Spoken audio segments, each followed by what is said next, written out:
जागे करा ऋषिकेशा वेगी आणावा तो हरी मज दिना ते उद्धरी श्री विठ्ठल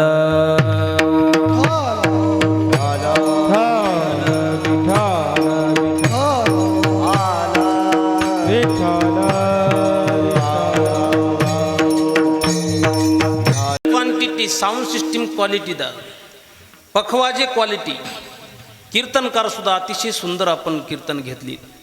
भजनी मंडळीचा विचार केला तर कामाजी महाराज, माऊली महाराज, शिवाजी महाराज, आदिकरून आमचे मल्हारी महाराज, आमचे अण्णा असतील, आमचे बाबा असतील, आदिकरून सगळी हिरडगावकर मंडळी, चोपदार मंडळी, सुंदर सिस्टीम साऊंड सिस्टीम आहे. इंद्रोवादी मृदंगम आपल्या परिसरातील एक सुंदर शालिनी व्यक्तिमत्व, स्वभाव आणि प्रभाव संपन्न असणारे हे व्यक्तिमत्व मदन महाराज गुरुजी असतील, आमचे करण महाराज असतील. पुन्हा या सप्ताहामध्ये दिवसेंदिवस वाढ होत चालली. दुग्ध शर्करेचा योग, त्याच्यामध्ये पुन्हा केशराचा योग आला. ते म्हणजे आमची कीर्तनवाणी सुंदर असे यूट्यूब चॅनल आपल्या गावामध्ये आपण आपलं सप्ताह झाल्यानंतर देखील पाहता यावा. कोणाचं कीर्तन सुंदर झालं, कोणाची चाल सुंदर झाली, किती सुंदर कोणा मृदंगाचं वादन केलं, असा सुंदर 16 सप्ताह झाल्यानंतर देखील आपल्याला पाहता यावा अशी सुंदर यावर्षी सेवा आपण केली. आदरणीय आमचे खुदनापूरचे बंधू कीर्तनवाणी चॅनल आहे मंडळी. एक काम आपण धर्मासाठी केलं पाहिजे. एकदा सर्वांनी सिस्टीमवाल्यासाठी आणि आपल्या चॅनलसाठी आणि कलाकार मंडळीसाठी टाळी वाजवा. आपला सप्ताह आपल्या गावातल्या लोकांनी ऐकावा. याहीपेक्षा पळसगावला सप्ताह चालू आहे की नाही हा जगातल्या लोकांनी ऐकावा याच्यासाठी हे केलेलं नियोजन आहे. सध्याच्या काळामध्ये तस्माय काला नमहा म्हणजे सध्याच्या काळामध्ये ही या काळाची गरज झालेली आहे. सुंदर असं नियोजन आपल्या गावामध्ये आपण केलेलं आहे. कीर्तनासाठी भरपूर अशी जाणकार मंडळी माझ्यासमोर बसलेली आहेत. माझं कदाचित वयसुद्धा नसेल तेवढा त्यांचा परमार्थ आहे. आदरणीय मामा असतील, आमचे बैराम महाराज असतील, ही सगळी मंडळी असतील, गावकरी मंडळी आहेत, मागं महिला मंडळी आहेत. सर्वांच्या चरणी विनम्र भावाने अभिवादन करतो. अतिशय गोड कीर्तन करणारे म्हणजे अतिशय गोड. माझ्या दृष्टिकोनातून ते गोड असेल, कुणाला पट्ट नसेल तर ते कुणाला कडूबी वाटत असेल, पण तुकोबऱ्याचे शब्द आहेत, तुकोबऱ्याच्या परिभाषेमध्ये आपल्याला बोलणार आहे, ते काही माझे नाही. आणि 1 तास आपल्याला कीर्तन करायचं आहे. अतिशय छान अभंग मी आपल्यासमोर ठेवलेला आहे. गरुडाचे पायी ठेवी वेळोवेळा डोई वेगी आणावा तो हरी मज दिना ते उद्धरी. या अभंगाच्या माध्यमातून तुकोबऱ्यांनी परमात्मा प्राप्तीसाठी साधू संतांची मध्यस्थी केलेली आहे. ती गरुड परमात्म्याची असेल, ती माता लक्ष्मीची असेल, भगवान शेष नारायणाच्या सहकार्यामध्ये सहवासामध्ये असणारे शेष परमात्मा असतील, त्यांची मध्यस्थी केलेली आहे. आणि विषय फक्त एकच त्यांनी मांडलेला आहे, वेगी आणावा तो हरी मज दिना ते उद्धरी. असा या अभंगाचा सरळ सरळ अर्थ आहे. विठाला विठाला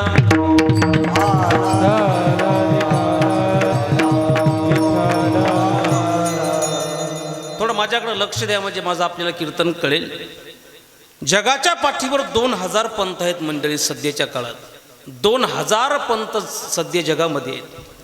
2000 पंथाचा विचार जर आपण केला तर वारकरी संप्रदायासारखा दुसरा पंथ नाही. थोडं ऑब्झर्वेशन करा म्हणजे कळेल आपल्याला. वारकरी संप्रदाय हा तत्वनिष्ठ पंथ आहे. वारकरी हा तत्वावर आधारलेला, तत्वावर बसलेला आणि तत्वावर वसलेला पंथ आहे. याच्यामध्ये व्यक्ती येतील, व्यक्ती निघून जातील. येणारे व्यक्ती कधी चुकतील, कधी सरळ मार्गाने जातील, पण कधी तत्वाला कधी तडा जात नाही. असा वारकरी नावाचा पंथ आहे, वारकरी संप्रदाय आहे. वारकरी संप्रदायाचा जर विचार केला तर वारकरी संप्रदायाची जी उपासक मंडळी आहेत, त्या उपासक मंडळीची उपासना जर बघितली तर अतिशय मजबूत आहे. जगाच्या पाठीवर लावणी, मृदंग, श्रुती, टाळ, घोष असा भजनाचा कुठंच कार्यक्रम चालू नाही. जगाच्या पाठीवर जी वारकरी संप्रदायासारखी साधना आहे ना मंडळी, ती कुठंच नाही. जगाच्या पाठीवर 2000 पंथापैकी एकच पंथ असा आहे की ज्याच्यामध्ये 3 ब्रह्म साधून परब्रह्माची प्राप्ती करता येते. विठाला विठाला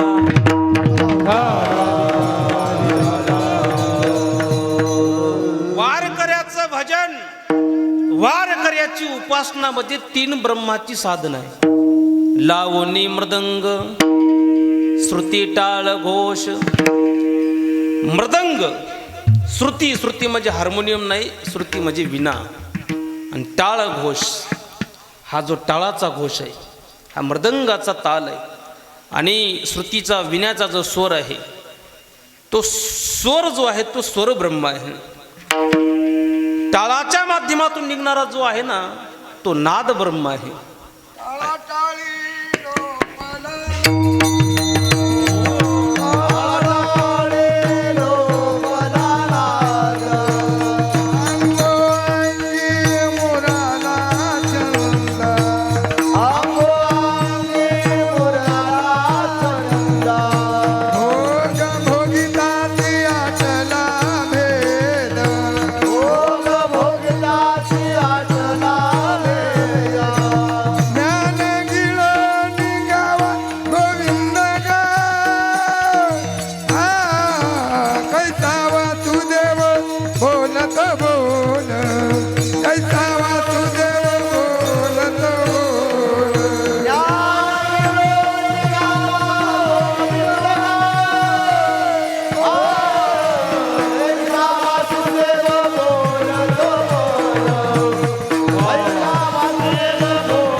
निघणारा जो ताल ब्रह्म आहे, टाळाच्या माध्यमातून निघणारा जो नाद ब्रह्म आहे, आणि विनयाच्या माध्यमातून निघणारा जो स्वर ब्रह्म आहे ना, या तीन ब्रह्माचा समन्वय साधून जी साधना केली जाते त्याचं नाव भजन आहे.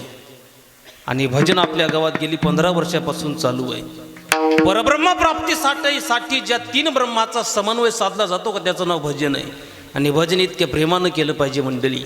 हे भजन एवढ्या आदरानं केलं पाहिजे. हे भजन एवढ्या श्रद्धेनं केलं पाहिजे. हे भजन एवढ्या विश्वासपूर्ण भावनेनं केलं पाहिजे की निश्चित त्या परब्रह्माची प्राप्ती या तीन ब्रह्माच्या माध्यमातून होणारच आणि झालेलीच आहे. म्हणून हे भजन वारकरी संप्रदायाची साधना अतिशय तोलामोलाची साधना आहे. आणि त्या साधनेमध्ये भाग पडत असताना आमच्या साधू संतांनी भजनाचे प्रकार केले. मग त्याच्यातला एक प्रकार म्हणजे आहे काकड्याचं भजन. काकड्यामध्ये सुद्धा काय एक भजन नाही तर कितीतरी प्रकारचे भजनं केले. पहिली मालिका, दुसरी मालिका, तिसरी मालिका, चौथी मालिका, अशा अनंत प्रकारचे प्रकार केले. आंधळा, पांगळा, मुका, बहिरा, जोगी, असे विविध प्रकारचे भजनाचे प्रकार पाडले. त्यातला एक प्रकार म्हणजे पहिल्या मालिकेतला हा एक अभंग आहे, मी आपल्यासमोर ठेवलेला आहे. या अभंगाच्या माध्यमातून तुकोबऱ्यांनी मध्यस्थी करून परमात्मा प्राप्तीची अपेक्षा केलेली आहे. संसार असो का परमार्थ असो का व्यवहार असो, मध्यस्थीला फार महत्त्व आहे. कोण्याही क्षेत्रामध्ये जा तुम्ही बघा, काम करायचं असेल तर कोणाची ना कोणाची तरी मध्यस्थी असावी लागते. त्याशिवाय त्या कामाला एक वेगळा आगळा रंग प्राप्त होत नाही. संसारामध्ये जशी व्यवहार करत असताना आपण मध्यस्थी घालतो, संसारामध्ये जशी मध्यस्थी असते तशी परमार्थात देखील मध्यस्थी असते. फक्त संसारात माणसाची मध्यस्थी माणूस करत असतो आणि परमार्थामध्ये देवाच्या आणि भक्ताच्या मध्यस्थीमध्ये जर कोण असतील तर ते पहिले संत असतात. आणि देवाच्या आणि मनुष्याच्या जर मध्यस्थीमध्ये कोण असतील तर ते गुरु असतात. एक तर गुरुची मध्यस्थी असते, नाही तर संताची मध्यस्थी असते. परमात्मा मिळावा आणि तो परमात्मा आपल्या जीवनामध्ये टिकावा असं वाटत असेल तर या दोघांपैकी एकाची का होईना आपल्या जीवनामध्ये मध्यस्थी असणं फार गरजेची आहे. हो, कारण परमात्मा प्राप्तीसाठी संताशिवाय दुसरा कोणता पर्याय नाही. हरी प्राप्तीशी उपाय, हरी प्राप्तीशी उपाय, हरी प्राप्तीशी उपाय, हरी प्राप्तीशी उपाय. धराल संता देते पाय, धराल संता देते पाय, येणे साधते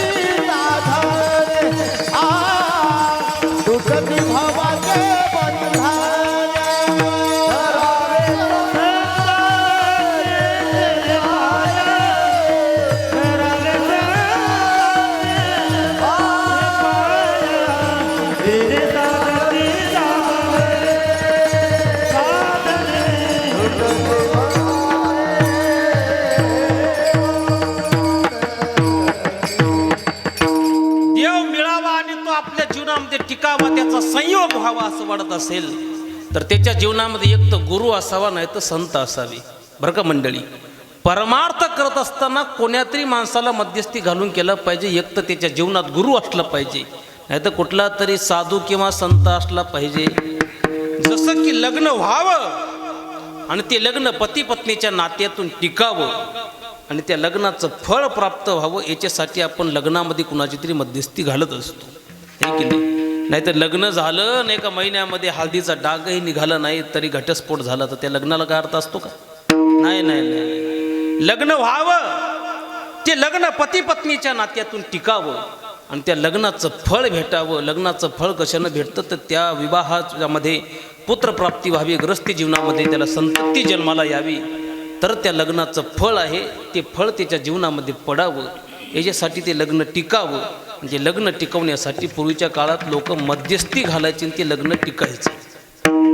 अतिशय बुद्धिमान लोक होते मंडळी पूर्वीच्या काळातले, अडाणी होते, शिकलेले नसायचे पण फेट्यावाले, टोपीवाले, धोत्रावाले माणसं सोयरीकी लावायची. आणि लग्न करत असताना ती माणसं लग्न लावत असताना, सोयरीकी लावत असताना बारकाईने लग्न लावायची, आहे की नाही? पूर्वीच्या काळातलं जर आपण थोडं जर निरीक्षण केलं तर पूर्वीच्या काळामध्ये जेव्हा लग्न लागायचे तेव्हा त्या लग्नाच्या बैठकी व्हायच्या. नीट ऐका बरं.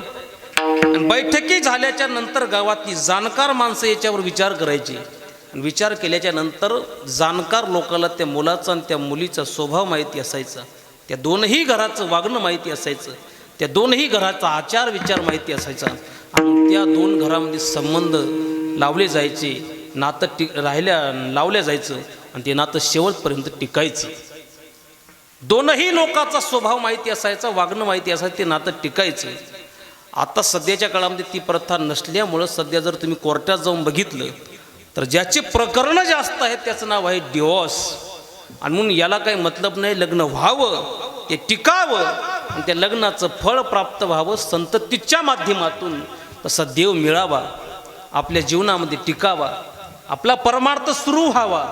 आणि झालेला परमार्थ, आपण घातलेली गळ्यातली माळ, आपण लावलेला कपाळावरचा गंध, आपण केलेली आळंदी पंढरपूरची वारी ती टिकावी असं वाटत असेल तर त्याच्या जीवनामध्ये कुणाची तरी मजबूत अशी मध्यस्थी असणं फार गरजेची आहे. विठाला विठाला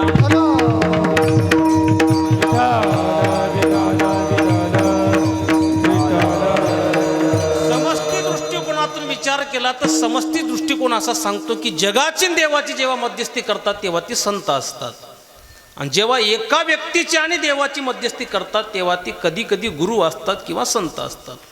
वास्तविक पाहता गुरु आणि संत काही वेगळे नसतात, तत्व दोन आहेत पण रूप एक आहे, रूप दोन आहेत पण तत्व एक आहे. गुरु आणि संत जगाची मध्यस्थी करतात, एका व्यक्तीची आणि परमात्म्याची मध्यस्थी करत असताना आपल्या जीवनामध्ये गुरु आपण धारण करत असतो. आणि जेव्हा जगाची आणि देवाची मध्यस्थी असते तेव्हा ते संत मध्यस्थी करत असतात.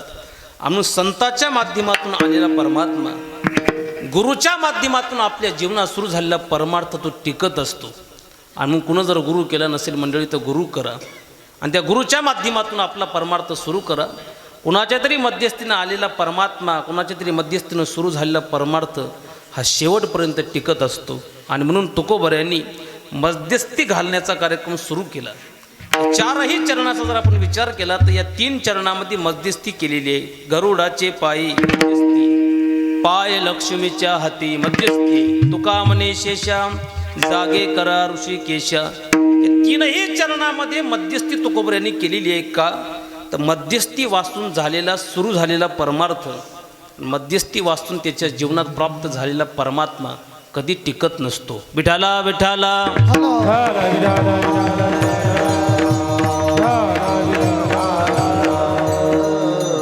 जसं की मध्यस्थीनं आपल्या आईवडिलाच्या साक्षीनं, आपल्या मामाच्या साक्षीनं, गावाच्या साक्षीनं लावलेलं लग्न, त्या लग्नाचं वजन वेगळंच असतं, हे की नाही? त्या लग्नाचं वैभव वेगळंच असतं. तसं वैभव कधी प्रेम विवाहाचं नसतं. ते वैभव कधी लपून लग्न लावलेल्या लग्नाचं वैभव नसतं, जे वैभव मंडपात लागलेल्या लग्नाचं असतं. तुम्ही आजही बघा, प्रायः प्रेम विवाह कधी टिकत नसतो, पण मध्यस्थीनं झालेला विवाह, सगळ्याच्या संमतीनं झालेलं लग्न शेवटपर्यंत टिकत असतं. मी पुरावा बाकी कोण्या माणसाला देण्यापेक्षा माफी मागून एक वाक्य आपल्या समोर बोलतो. ते खरंच आहे. माझी जीभ तिकडे वळत नाही तरी पण आपल्याला पटण्यासाठी सांगतोय. रामप्रभूचा आणि सीतामय्याचा विवाह झाला.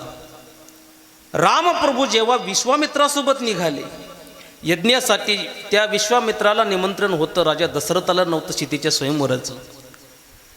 इथं रामायण जगणारी वाचणारी आणि अर्थ सांगणारी मंडळी इथं असतील त्यांना तुम्ही विचारा.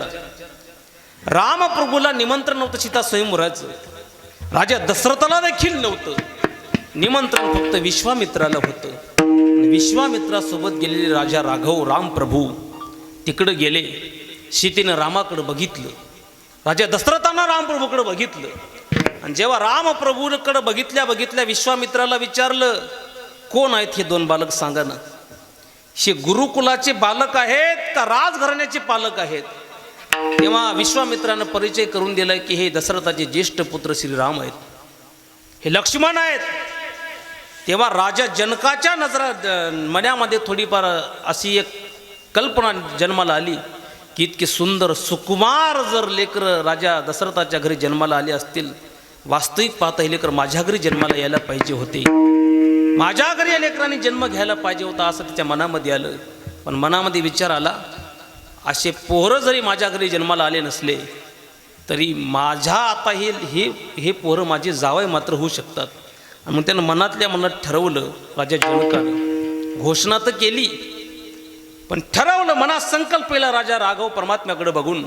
आणि योगायोग असा झाला की सीतेनं रामप्रभूकडे बघितलं. अशोक वाटीमध्ये परमात्म्याची भेट झाली. परमात्म्यानं सीतेचं निरीक्षण केलं, सीतेनं रामाचं निरीक्षण केलं, उर्मिलेचं निरीक्षण लक्ष्मणानं केलं, लक्ष्मणानं उर्मिलेचं निरीक्षण केलं, एकमेकाचं निरीक्षण केलं. तेव्हा रघुकुल रीत सदा चली आई, प्राण जाये बर वजन न जाई.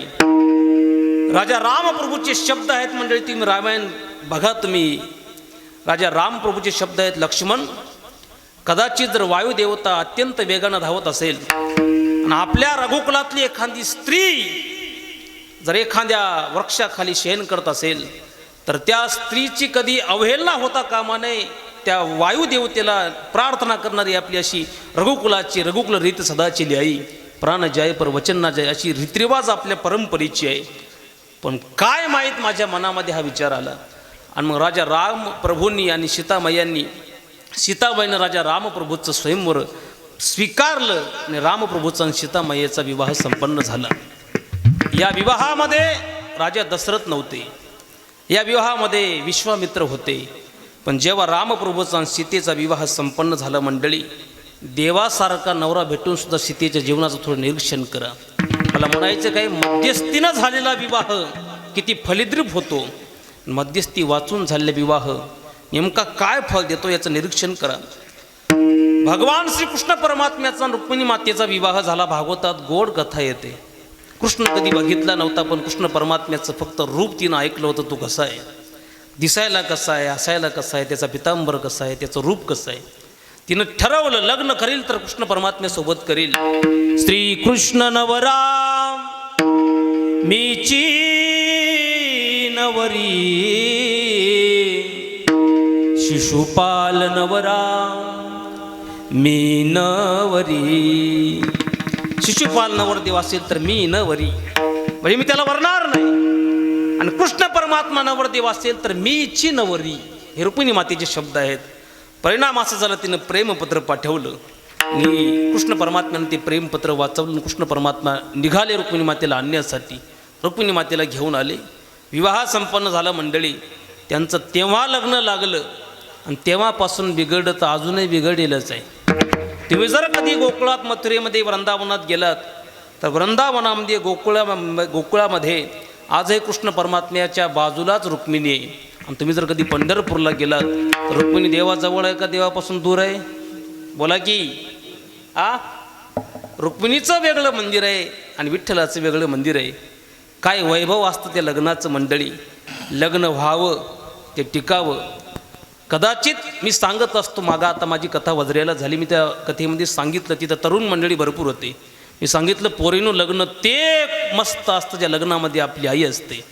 लग्न ते चांगलं असतं ज्या लग्नात आपला बाप असतो. लग्न ते चांगलं असतं, लग्न ते आनंद देतं ज्या लग्नामध्ये आपली भाऊ, आपली बहीण, आपले मामा, आपले काका, आपले चुलत भाऊ आणि आपले सगळे गावातले अबजिष्ट माणसं ज्या लग्नात असतात ते लग्न आयुष्यामध्ये आपल्याला आनंद देतं. लग्न व्हावं ते टिकावं असा परमात्मा आपल्या जीवनात यावा आणि तो टिकावा असं वाटत असेल तर तो कोणाच्या तरी मध्यस्थीनं यावा. विठाला विठाला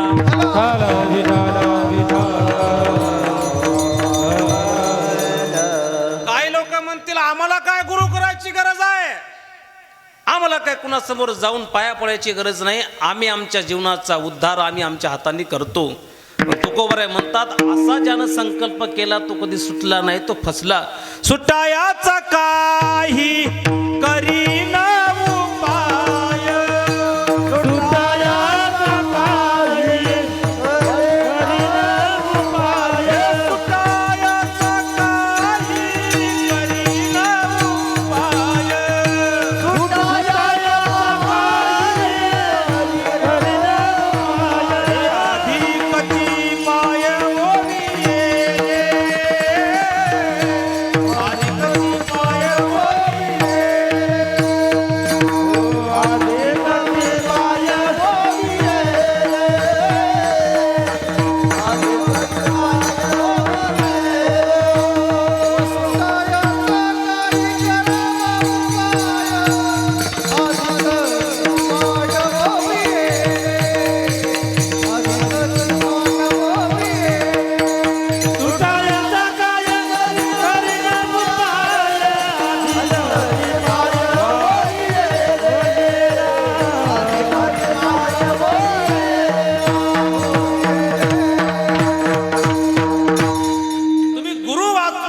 वाचून जर कधी परमार्थ करण्याच्या भानगडीत पडला, सुटायाचा काय करीन उपाय, अधिकचे पाय गोविले. ज्ञानोबाईच्या हरिपाठातल्या प्रमाणे मनोमार्गे गेला तो तेथेची मुकला. माय बापो कुणाची तरी मध्यस्थी आपल्या जीवनात असणं गरजेची, माणसाची कुठंतरी श्रद्धा असणं गरजेची आहे. मग ते गुरु असतील किंवा संत असतील. नाही व्यक्ती सापेक्षतेनं बघायचं असेल तर तुम्ही ग्रंथ सापेक्षतेनं बघा. तुकोबरायाच्या गाथ्यावर श्रद्धा ठेवा, तुकोबरायावर श्रद्धा ठेवल्या समान आहे.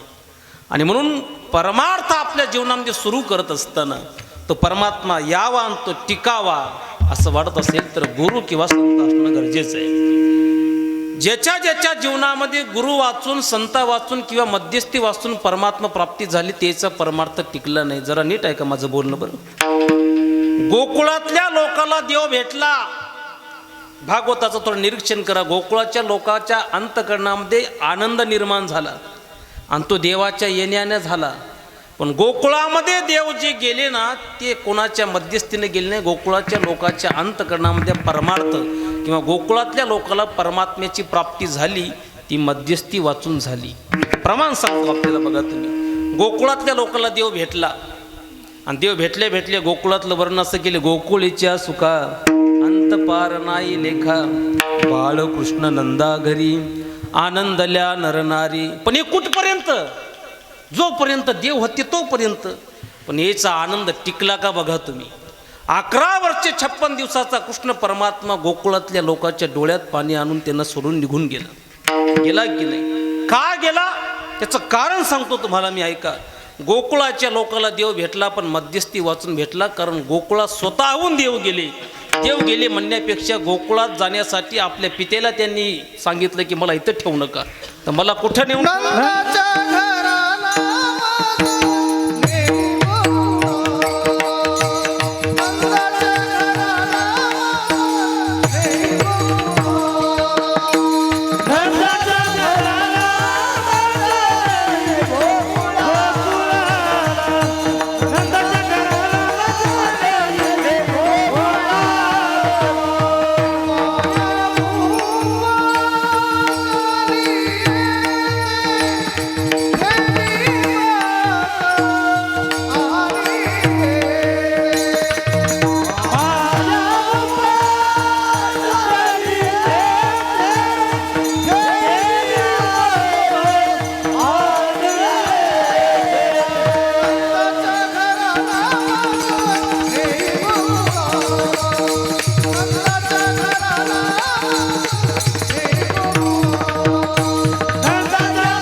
पण तो देव स्वतःहून गोकुळात गेला, गोकुळातल्या लोकांना जाऊन दर्शन दिलं परमात्म्यानं, पण गोकुळातला आनंद टिकला नाही, गोकुळामध्ये परमात्मा राहिला नाही. त्याचं कारण आहे तो मध्यस्थी वाचून आला. थोडा अभ्यास करा म्हणजे आपल्याला कळेल. परमात्म्यानं स्वतः आपल्या पित्याला सांगितलं मला तुम्ही तिथं नेऊन ठेवा, आणि मग देव गोकुळामध्ये जाऊन 11 वर्षे 56 दिवस राहिले. गोकुळातल्या लोकांनी एवढं प्रेम केलं, एवढ्या निष्ठेनं भक्ती केली त्या परमात्म्याची, त्याच्या भक्तीचा विचार केला तर आपली भक्ती कुठं टिकत नाही. मंडळी, नारदाने नारद भक्तिसूत्र लिहिलं, तेव्हा नारद भक्तिसूत्र लिहिल्याच्या नंतर वैकुंठामध्ये विचारलं की सगळ्यात श्रेष्ठ भक्ती कुणाची, तर नारदाने एका शब्दात सांगितलं यथा ब्रज गोपिका नाम. जगात सगळ्यात सुंदर जर भक्ती कुणं केली असेल तर ती फक्त गोकुळातल्या गोपिकांनी केली. तेवढी महान भक्ती त्यांची टिकली नाही तर तुमचा आमचा परमार्थ कसा टिकेल सांगा मला तुम्ही. मध्यस्थी वाचून सुरू झालेला परमार्थ सांगतो तुम्हाला. जेव्हा कृष्ण परमात्मा गोकुळात गेले, सगळ्या गोकुळाला आनंद झाला. जेव्हा कृष्ण परमात्मा गोकुळ सोडून गेले का तेव्हा गोकुळातल्या सगळ्यात जास्त जर दुःख कुणाला झालं असेल तर ते फक्त गोपिकांना आणि गायींना झालं, गोपाळांना झालं. त्या दुःखाचं, त्या विरहाचं भूतकालीन विरह, वर्तमानकालीन विरह आणि भविष्यकालीन विरह नाथ भागवतामध्ये आपल्या एकनाथ महाराजांनी भागवतामध्ये अतिशय सुंदर सांगितलेलं आहे की गोकुळातल्या गवळणी कृष्ण परमात्म्याच्या विरहानं इतक्या रडल्या, ढगफुटी पाऊस झाल्यानंतर जसा नदीला पूर येतो का तसा डोळ्यातल्या पाण्याच्या आश्रवाचा भयंकर असा पूर झाला. नवे नवे डोळ्यातल्या पाण्यानं धरणी भिजली. याचं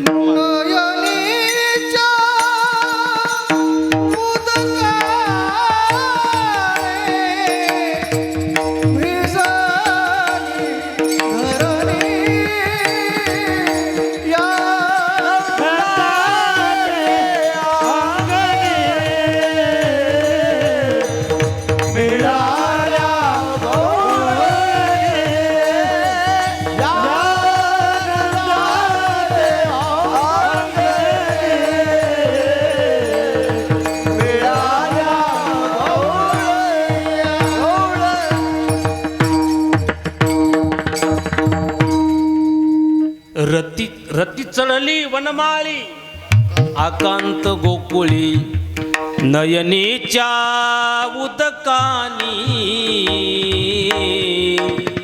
भिजली धरणी. डोळ्यातल्या पाण्यानं धरणी भिजली, इतक्या गोपिका रडल्या. तुम्ही मला सांगा, गोपिकाचा तेवढा शुद्ध भाव, त्या शुद्ध भावानं प्राप्त झालेला परमात्मा त्याच्या जीवनामध्ये टिकला नाही. मैं तो सुध बुध खोए तेरे प्यार में, सब कुछ भूल गई तेरे संसार में. ज्योत जला दे, प्रीत लगा ले, चरणों में ले ले मुरली वाले.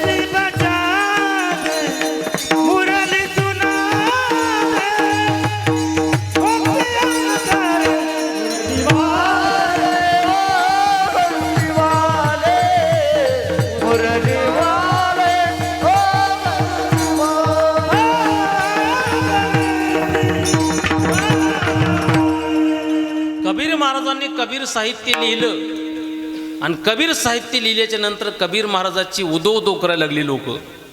कबीर महाराजांना कोणी हार घालतं, कोणी सत्कार करतं, कोणी त्यांची बढाई करतं. कबीर महाराज म्हटले काय मूर्ख लोक आहे तो.